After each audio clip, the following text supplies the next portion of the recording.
अस्सलाम वालेकुम। Urdu tips by Adeel.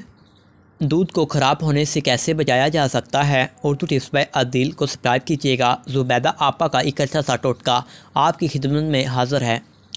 गर्मी में फ्रिज से बाहर रखे हुए दूध को ख़राब होने से कैसा बचाया जाए, जानिए ज़ुबैदा आपा की अच्छी सी कारआमद टिप्स। ख़वातीन ज़रूर जानना चाहती हैं। दूध हर घर की ज़रूरत है, मगर गर्मियों में अक्सर दूध फट जाता है और बहुत नुकसान हो जाता है।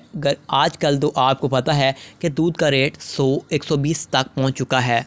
गर्मी में दूध को फ्रिज के बगैर रखा जाए तो ये जल्दी ही ख़राब हो जाता है और इसमें से हीक आने लगती है, बदबू आने लगती है, स्मेल आने लगती है। लेकिन अगर आप चाहती हैं कि दूध को ख़राब होने से बचाया जा सके तो आप हमारी इस आसान सी टिप को अपनाएंगे और मज़ीद नुकसान से बच सकते हैं। जानिए, टिप्स को नोट कर सकती हैं ताकि आपको भूले ना।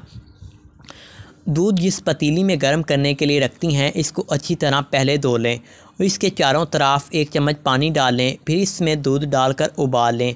जब दूध में जोश आ जाए तो इसमें बेकिंग सोडा आधा चम्मच डालकर अच्छी तरह हिलाएं और एक और जोश दें। इस तरह आपका दूध फ्रिज के बगैर कभी भी नहीं फटेगा और ना ही इसका जायका तब्दील होगा। इसके अलावा अगर इसमें किसी भी किस्म के कोई जरासीम होंगे तो वो भी मर जाएंगे और दूध आपकी सेहत के लिए सेहत बख्श हो जाएगा। Urdu tips by Adeel. Fridge के बगैर रखे हुए दूध को ख़राब होने से बचाने का एक और तरीका ये भी है कि इसमें इलायची डालकर छोड़ दें, ये कभी ख़राब नहीं होगा। दूध को ठंडे पानी के बर्तन में रखने से भी ये ख़राब नहीं होता। उर्दू टिप्स बाय अदील को सब्सक्राइब कीजिएगा। इस वीडियो को ज़्यादा से ज़्यादा शेयर कीजिएगा ताकि दूसरे लोगों की भी रहनुमाई हो सके।